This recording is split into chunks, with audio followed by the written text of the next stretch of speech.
Welcome to Heartfulness Group Meditation.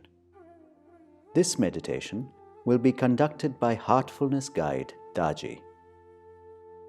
Please approach this meditation with an attitude of openness to fresh experience.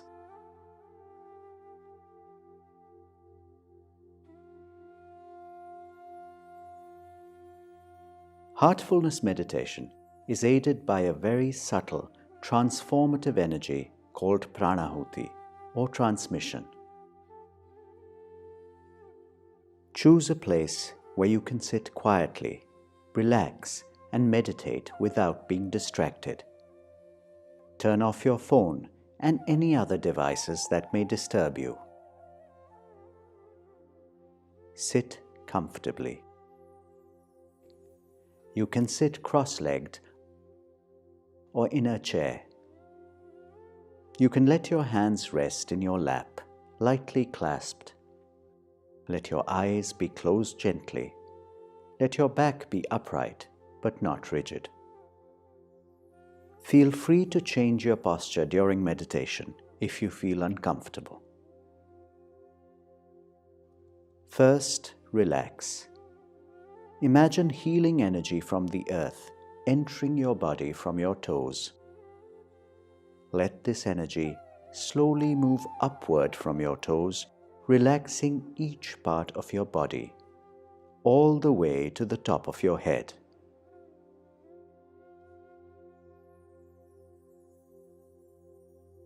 Then, slowly move your attention inward to your heart and let it rest there.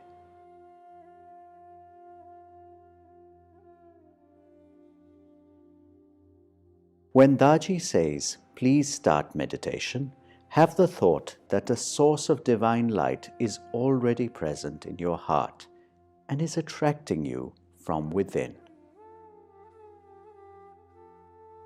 Gently relax into that feeling. Let it be a very light suggestion without force or concentration.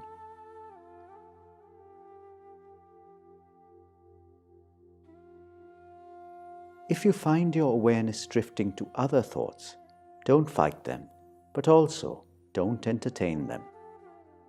Let them be like clouds passing in the sky. Gently remind yourself that you are meditating on the source of divine light in your heart.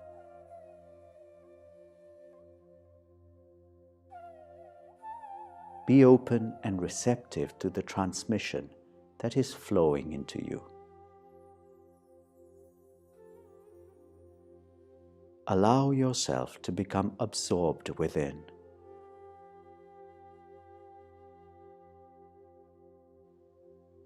At the end of meditation, Daaji will say, "That's all." After this, try to remain absorbed with your eyes closed for a little while. Observe how you feel. Take the time to immerse yourself in that feeling and let it become part of you. When you are ready, gently open your eyes. You can write your experience in a journal. It will help you develop awareness and observation. Once again, when Daaji says, "Please start meditation," have the thought that the source of divine light is already present in your heart and is attracting you from within. You will cherish this journey into yourself.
हमारे समक्ष विराजमान पूज्य दाजी, उनके द्वारा मन की गहराई में जाकर उस ध्यान यात्रा का अनुभव हम लोग करेंगे।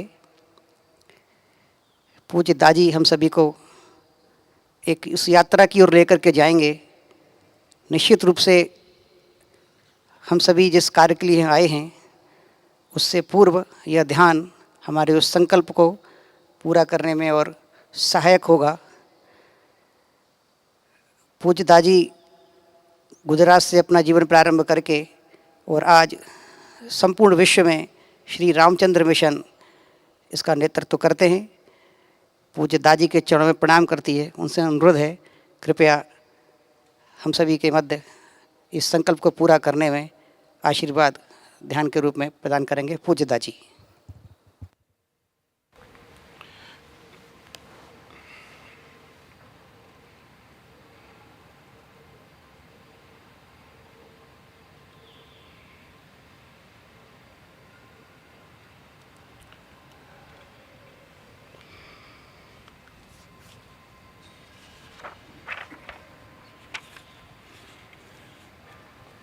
Dearest fellow pilgrims, lovers of God, I am very moved for a first time ever meeting of lovers of God at these premises from various faiths, basically Sanatana Dharma. My heart tremendously moves seeing you all assembled here for a very special program, especially related to farming and conservation of nature. My special hearty welcomes to Sri Kaneri Babaji, Bagayaji, Sri Chitanjalaji, and Dr. Dineshji. I will not talk much just before the meditation, but I need to explain to you how we meditate. Process is very simple. We have to be receptive. Receptive for what? Receptive towards God's grace. We should not be biased that God looks like this or God looks like that. For an example, when we think of Lord Ramachandra of Ayodhya or Lord Krishna, how would you imagine them? How would you think of them? When I tried in my earlier days, in my youth, images that used to come to my mind and my heart were as per the photographs that I used to see in my house, in our puja rooms, on TV later on. All those movies, and you start imagining those actors who acted as Lord Rama and Lord Krishna, they started flashing in your mind. But is God like that? No one had seen God. Something that happened few millennia back. And even if we did see them in their original form, the way they walked on this earth, even when they were face to face with Duryodhan, Yudhishthir, how many could recognize them? No one. Not even Arjun could recognize godliness of Lord Krishna. These are exceptional beings. Too much time has passed, too much water has flown under the bridge. We have lost the connection. We're trying to establish that connection, and that's why it's called yoga. Yoga means to connect with the source. When we remain partial and prejudiced that God is like this or God is not like that, then we are lost in the thinking. But we have to be humble seeker, sincere seeker, then my God, I know I don't know you. I have to accept that first. I like to have your experience in my heart the way you are. Not as per my terms, not as per my conditions, not as per the pictures and idols that I have seen in my childhood. I am not against all these photographs or images. I am not against. Please do not misunderstand me. What we are trying to understand today is the original nature of God. When you think of Rama and Lakshman and Mother Sita when traveling together, walking together on this Bharat Bhumi, Bharat Mata Bhumi, what must have transpired day to day? The princes walking on this planet. Morning and evening they used to meditate. When you see Lord Krishna meditating, Yug Purusha, Purushottam. When we see pictures and idols of Lord Shiva meditating on Kailash, we have to think, we have to introspect, we have to ask ourselves a fundamental question. Upon whom are they meditating?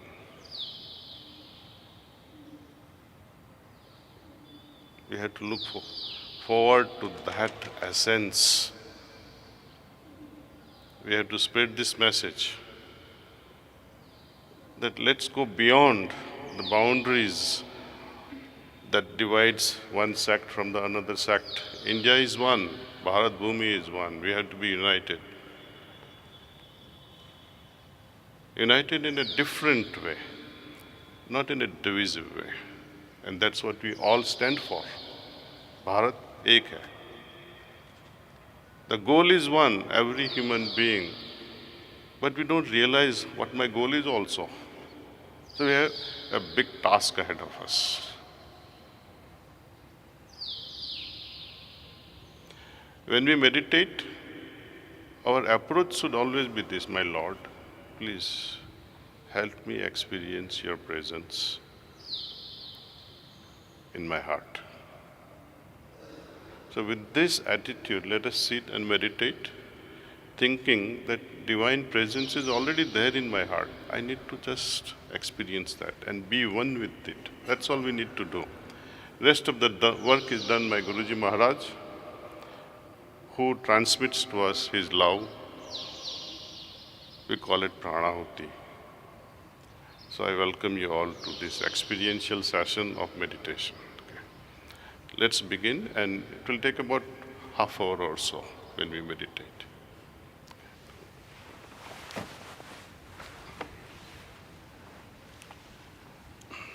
Please start meditation.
That's all.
अभी हम सभी ने अपने मन के अंदर एक दीपक जलाया, एक प्रकाश का अनुभव किया।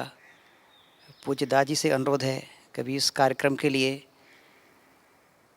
एक प्रत्यक्ष दिखाई देने वाला दीपक भारत माता और भगवान बलराम के चित्र के समक्ष प्रज्वलित कर इस कार्यक्रम का प्रारंभ करने की कृपा करें।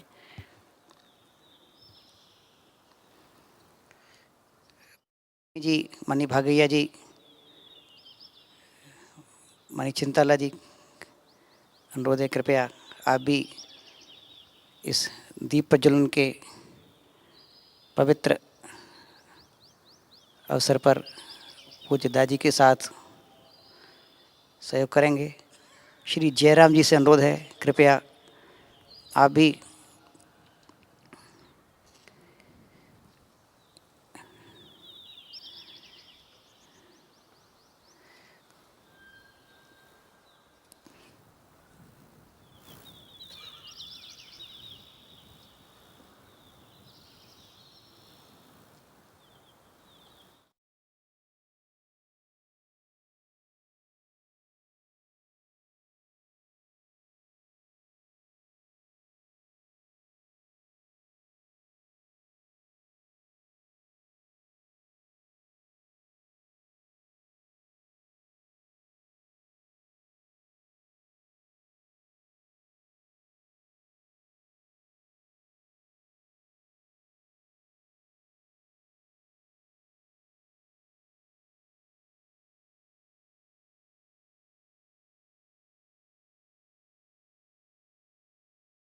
में और दीपक जलाने जैसा काम हम सभी लोग करने के लिए और संकल्प लेकर के यहाँ एकत्र आए हैं।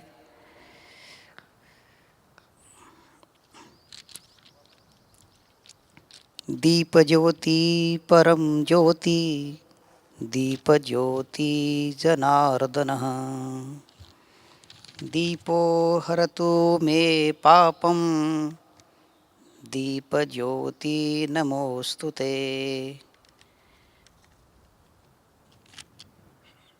शुभं करोति कल्याणं, आरोग्यं धनसंपदा,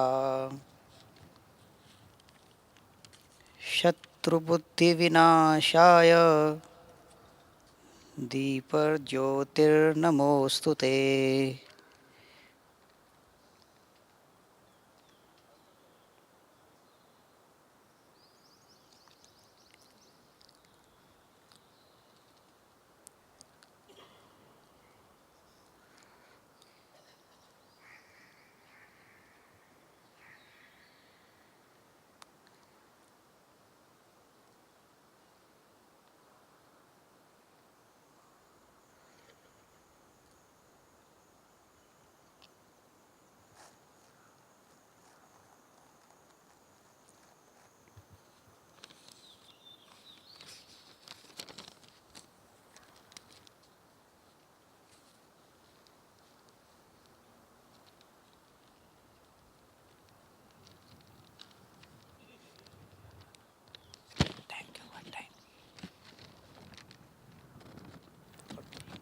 पूज्य दाजी का हम सभी को इस अभियान, इस योजना बैठक के लिए आशीर्वचन मिलेगा, उससे पूर्व 2-3 परिचय जो हमारे यहाँ की व्यवस्था में लगे हैं। श्री रामचंद्र मिशन के कार्यकर्ता बंधु, बहन श्रीमती मंजुला रेड्डी जी हमारे बीच में अभी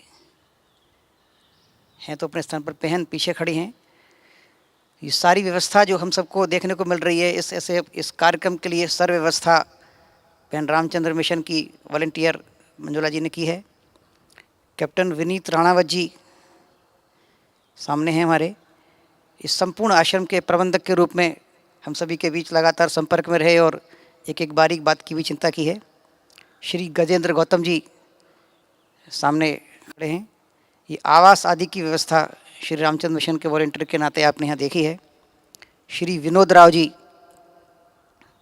इधर हैं, अपने बैठक में भी रहने वाले हैं और अपने इस आश्रम के एक अच्छे पुराने अभ्यासक हैं।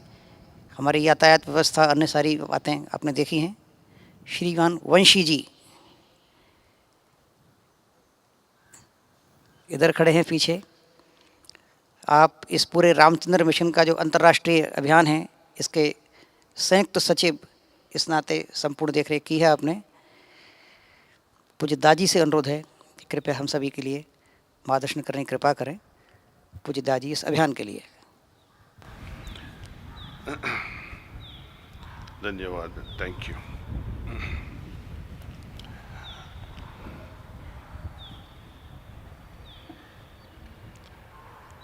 Basically, I was raised in a village very close to river Narmada. My father had quite extensive amount of land. Moreover, he was an Ayurveda Acharya as well. So I had the benefit of learning more about medicinal plants than agriculture. No doubt, as a child I used to go to farms besides my education, traditional education. I will not go in depth. It's not my subject either. But I would like to share some observations that I made during my childhood, that whenever I prayed and meditated in my farms, it yielded more crop, more than anyone's and more than we had in the previous years. I saw that time and again, that whenever I close my eyes and connect myself with God, something magical used to happen. Second thing I observed, as a child I used to see how much soil is being covered under the trunk, or how much soil is covering the trunk of a tree. Many years later, when I used to return back from United States, visit my village, walk around my farms, I had the memory that how much trunk was covered by the soil. And now that soil is no longer as much covered. It would go down by 1.5 feet to 2 feet depending on the location.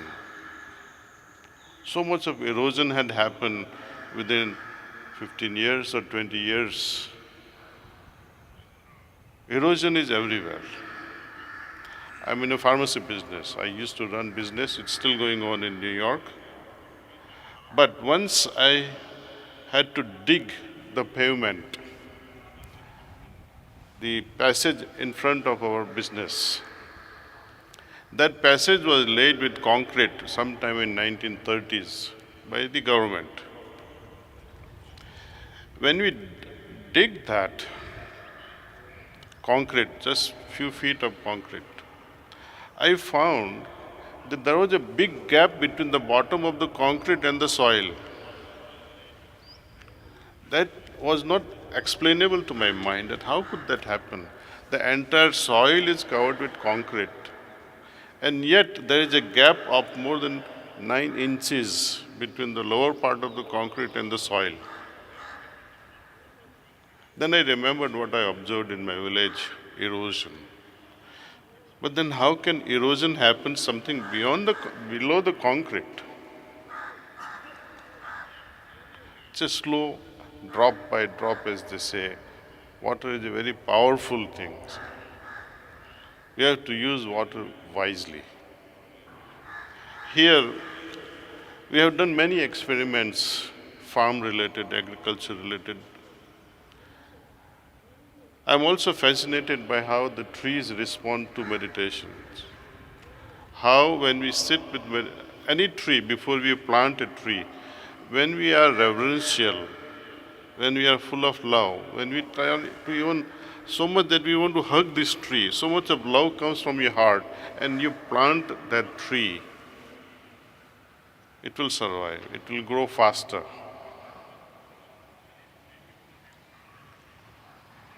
Some people may laugh at it, but I have seen it time and again.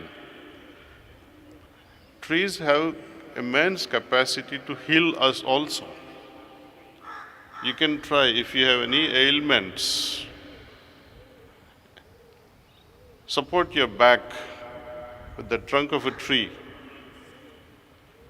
prayerfully, seeking tree's permission, would you please help me heal myself? Just as without trees you cannot exist on this planet, because they remove carbon dioxide, carbon monoxide, all these toxic gases, and gives us life-saving oxygen we call prana vayu. There is an exchange mechanism established by nature herself. Something that is negative for us, it becomes positive for them. When we are seated with our back supported by the trunk, prayerfully, at least for 15 minutes or 20 minutes, and see the impact, you'll be amazed that your health will change drastically, more than 50%. It's a big thing. And it's not a matter of faith. I request time and again to our youth members also that please don't trust in belief systems. God exists, it's a belief system, but don't believe it. Can tree heal me? Don't believe it. Do it, experience it, and then believe it that yes, God exists, trees can help, trees can heal me. Likewise, many things in life, the way we do scientific experiments. So we have to tell our children, look, through this experiential way, we can learn so many things which can never be forgotten. See? When you have experience, it stays with you. Not only in this janma, it is carried forward into next life or many lives. Today I'd like to bring to your attention how, you are all scientists, I don't have to bore you with selection of seeds and selection of soil and selection of water, etc., but I'll jump straight away to what I'm experimenting here in Kanha, of which many of you may be familiar, called biocharcoal. You see the image there. Biocharcoal can be produced. We have near our campus here how to produce biocharcoal. Even a simple farmer, with not much of a budget, can produce charcoal in his or her farm very easily. Charcoal is a fine-grained, carbon-rich, porous product, which is remaining after the plant or biomass has been subjected to pyrolysis, heating it at low temperatures between 350 to 600 degrees centigrade, in an environment that has least amount of oxygen or no oxygen. See? This biochar in the soil, it works as a reservoir of water, microbes, minerals, and nutrients. As I was mentioning to you, I'm a pharmacist by profession. Often, doctors would prescribe in United States for people who have taken poison, charcoal. They would crush the charcoal, almost 30 grams, 40 grams, and make the patient drink it. What is the benefit? It absorbs the poison, and you are able to save a person who has foolishly taken the poison. Similarly, the same application is utilized when you have severe acidity or severe gas problem. It absorbs gas also from your stomach. If you have a lot of gas build up and you keep on burping all the time from both ends, then this charcoal works like a magic, removes gas and acid. What is the reason? If you see the structure of this charcoal, it has very large surface area. You see in the picture here.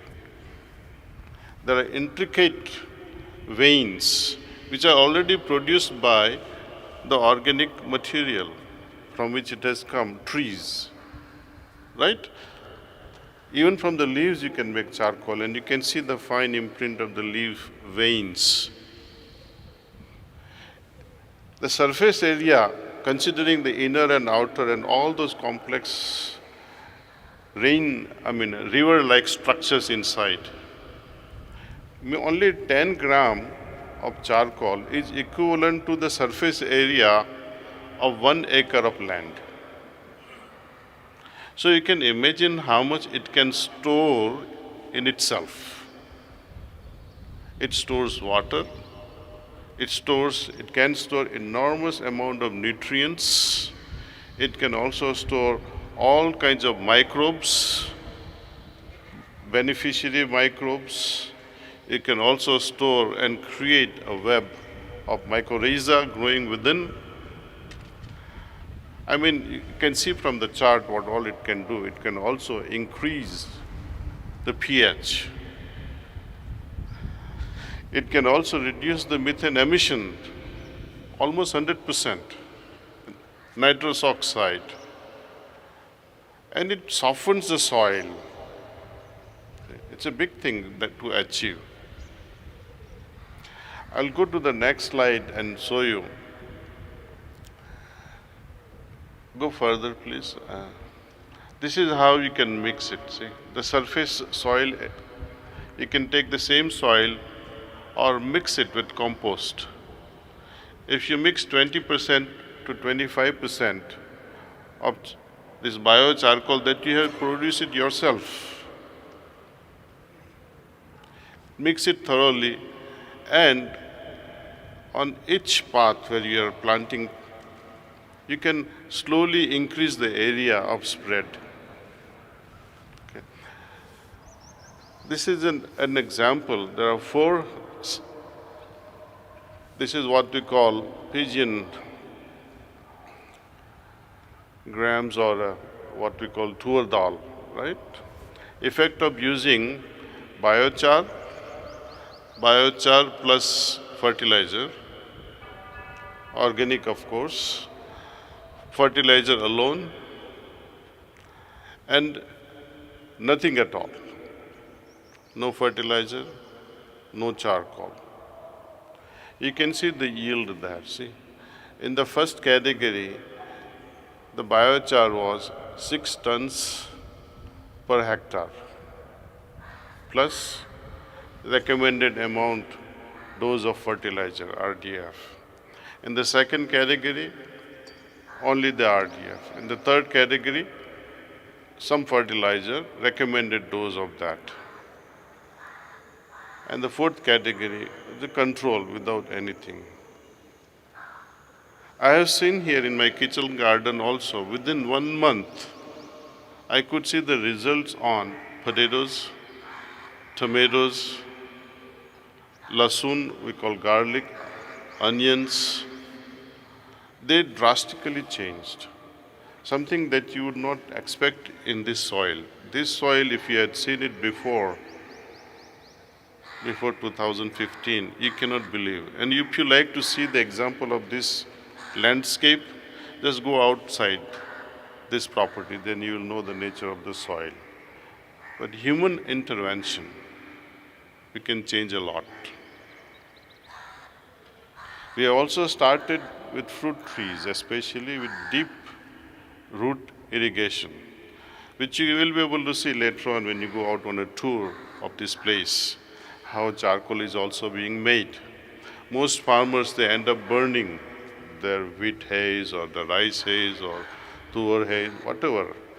This is unhealthy, it pollutes the atmosphere.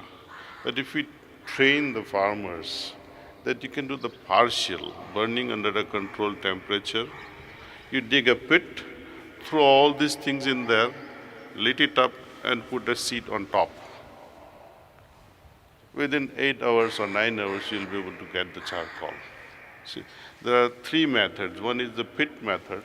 You dig it and throw all the waste that you have, light it up and cover it from the top. By morning, charcoal will be ready. You can go extra mile. Once the charcoal is made, crush it, make powder out of it. Finer the powder, better it is. Next step, you can mix it with other things like compost, other microbacteria that you can grow with the cow dung mixed with the gourd, etc. You can also mix with what we call chas, or what do you call that? Jivamritam. So all this can be mixed with charcoal and then spread around the tree, fruiting trees or the crop. So this is a layman's learning. Please forgive me, I am not an expert in this field. But this is, I'm so happy to share with you that in India, not many people are aware of it. Second thing, we will be able to make use of our waste. Instead of burning it on a wholesale scale, we can burn it at a controlled, with the controlled measures and make beneficial charcoal. So thank you very much. I won't speak much, and because you have a long program ahead of you. And I must thank you all for coming here, and please keep coming. It's a beginning of our relationship. Wherever you are, we can always meet online or we can stay in touch. We will work together to bring not only awareness in this field or that field, but you can bring new awareness to us. We can share new awareness, new beginnings, new learnings from each other. I would also request you all to see hydroponic tent that we have. It is worth seeing. It is a hybrid between pure hydroponics